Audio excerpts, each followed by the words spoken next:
很多人不是在上班，他是在学会怎么把自己切成公司需要的样子。学会累了也不能说，学会不爽也要笑，学会明明已经快炸了，还要把那句我不行了吞回去。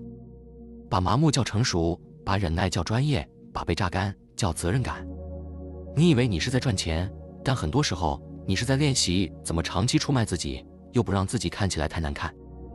职场最可怕的地方，从来不是它让你痛苦，而是它会让你慢慢开始相信，这样活才正常。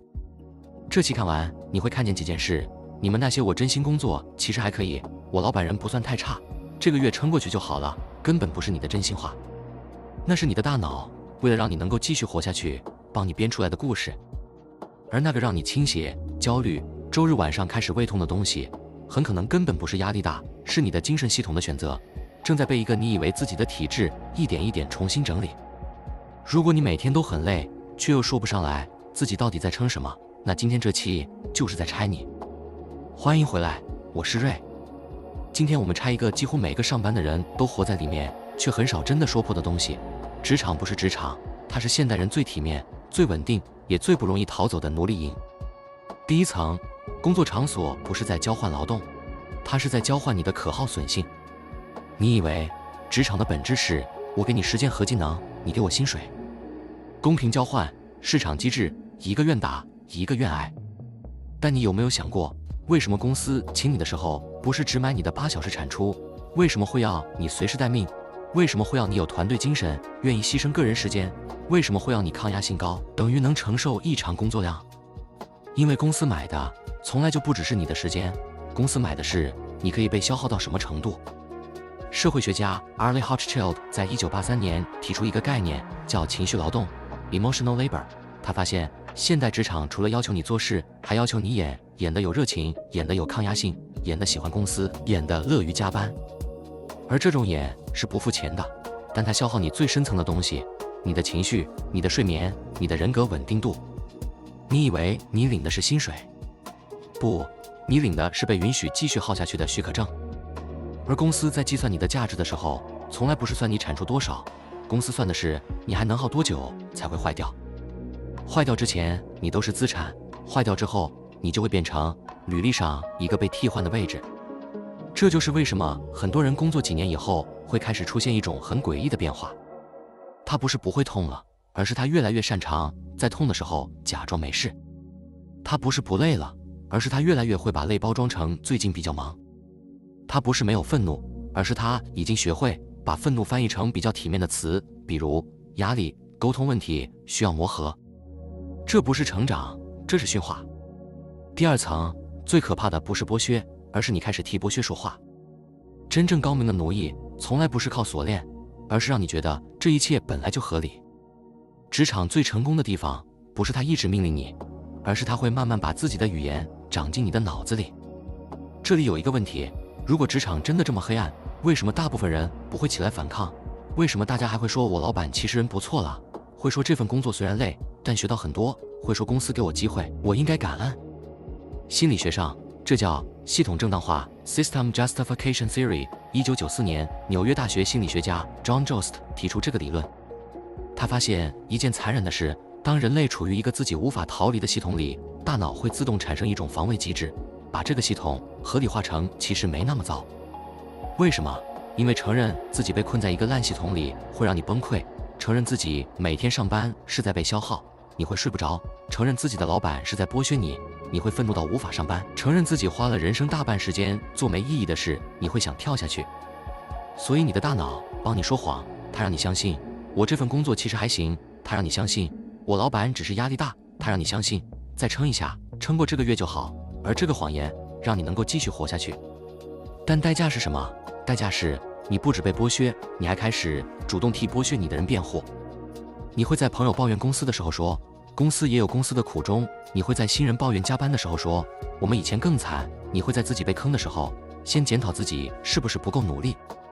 最残酷的版本是这样的：当你看到一个朋友辞掉烂工作去追梦的时候，你心里第一个反应不是替他开心，是他这样不切实际了，还是有稳定收入比较好。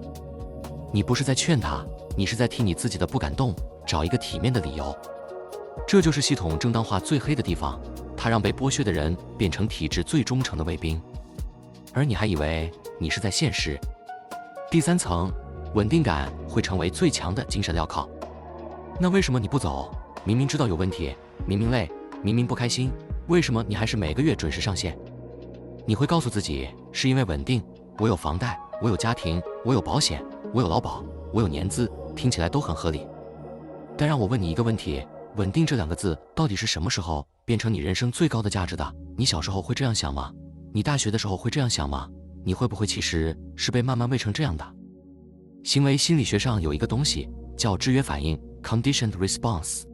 俄国科学家 Pavlov 在1897年做过一个经典实验，他让狗看到食物的同时摇铃，久了之后，狗只要听到铃声就会自动分泌唾液，就算没有食物。职场做的事情跟 Pavlov 一模一样，他把准时发薪、食物跟稳定、铃声绑在一起，久了之后，你不需要薪水，光是听到不稳定这3个字就会自动分泌恐惧。你怕没有薪水，但你更怕的是没有那个稳定的感觉，因为稳定不只是收入，稳定是你下个月知道自己在哪，你知道自己每天要做什么，你知道自己这个月会花多少，存多少，你知道别人问你做什么工作的时候，你不会语塞。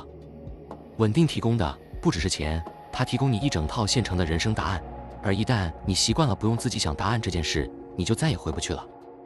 辞职的恐惧从来不是怕没钱，是怕你不再知道自己是谁，是怕你失去那个被体制给你的身份，是怕你必须面对自己其实没那么特别，没那么厉害，也没那么有方向。这就是稳定最狠的地方，它让你以为你在保护自己，其实它在把你慢慢缝进这个位置，缝到最后你拔不出来。不是因为公司不放你走，是因为你已经忘记没有这个位置的你长什么样子。第4层，职场最狠的一刀，不是把你累坏，是让你把自己的价值绑在你能产出多少之上。这一层是真正会把你打穿的。让我问你，这个月你开心过几次？不是完成一个专案的那种开心，不是老板夸你的那种开心，不是达标领奖金的那种开心，是单纯地不为什么的开心。你想不起来，对不对？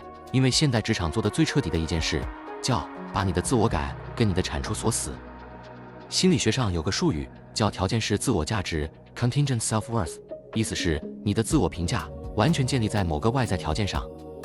你达标，你觉得自己有价值，你被夸奖，你觉得自己有存在感，你以为你是在追求进步。不，你是被训练成只有产出才配活着。这就是为什么周末你会莫名其妙的空虚，不是因为周末不好玩，是因为你的存在已经被绑在工作日的 KPI 上了。没有产出的那2天，你的大脑会自动跳出一个声音：我是不是在浪费时间？我是不是该做点什么？我这样是不是太懒了？你以为这是上进心？不，这是你被植入的恐惧。而最残忍的真相是这样的，这份恐惧不会在你下班后消失，它会跟着你回家，它会在你滑手机的时候变成我怎么还在浪费时间，它会在你想休息的时候变成别人都在进步，只有我在堕落，它会在你想做一件不赚钱的事情的时候变成这对我的人生有什么帮助。职场已经不只是你工作的地方，职场已经变成你判断自己有没有资格存在的标准。而当你开始用 KPI 来评估自己这个人的时候，你就已经输了。所以职场最狠的地方不是把人累坏，而是它会慢慢训练你。只有当你能被使用，能被量化，能被评估，能创造价值的时候，你才算是一个值得留下来的人。而一旦你接受了这个逻辑，你就会开始自己监控自己，自己逼自己，自己把休息当堕落，把快乐当浪费，把活着过成一场永远做不完的证明题。简短的说，不是公司拿走了你的全部，是你后来开始主动把自己交上去。今天我们拆的是职场这个东西，从来就不只是劳动问题，它是一套人格重写系统，它会慢慢教你怎么把忍耐教成专业，把麻木教成成熟，把自我压抑教成情绪管理，再把你的价值感绑到一份薪水、一张考核表、一个职位名字上。你以为你是在换钱，很多时候你是在用自己的时间、情绪、睡眠、健康，还有对自己的感觉去换一种不敢倒下的资格。你以为你离不开工作，是因为现实，其实很多时候你离不开的是那套已经长进你身体里的逻辑，只要我还有用，我就还算值得活着。而这个真相最残酷的地方，不是它揭穿了公司，是它让你看见，有时候真正困住你的不是老板，不是体制，不是环境，而是你已经慢慢把那套奴隶逻辑活成了你自己的一部分。好，今天就先到这里。如果你看完这期，下次再加班到深夜，再因为一句老板的评语睡不着，再因为这个月还没交出什么而焦虑的时候，你会多停1秒，问自己一句：我的价值到底是不是只剩下我这个月能产出多少？至于答案，你的星期天晚上比你更清楚。如果你喜欢这种把人性、体制和那些不太体面的真相一层一层拆给你看的内容，记得点赞加订阅。如果还有哪个你想继续拆的人性或心理黑暗面，欢迎留言，我们下一次继续往下挖。我是瑞，我们下次见。Look closer.